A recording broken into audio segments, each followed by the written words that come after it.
அதே போலத்தான் தமிழ்நாட்டுக்கும் இலங்கைக்குமான உறவு, தொப்புள் கொடி உறவுகள் என்று வெறுமனே ஒரு வார்த்தையால் வெளிப்பதில்லை. அது அந்த வார்த்தைக்குள்ள ஒரு ஆழமான அர்த்தம் இருக்கிறது. அயல் நாடு அப்படின்னு சொல்லி கடந்து போக முடியாது. எந்த நேரத்திலையும் ஒரு உற்ற தோழனாக, ஒரு பிரச்சனை அப்படின்னு சொல்லி வந்தால் ஒரு நண்பன் போல கரம் கொடுக்கின்ற ஒரு நாடாக இருக்கிறது தமிழ்நாடு என்பது.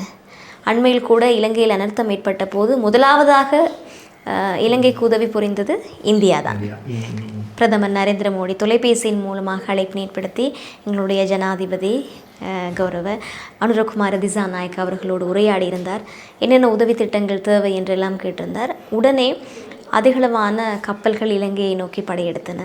அங்கு நிவாரணப் பொருட்கள் எல்லாம் அனுப்பியிருந்தார்கள். அதே போல் தமிழக அரசாங்கமும் இலங்கைக்கு பல உதவி திட்டங்களை வழங்கியிருந்தது.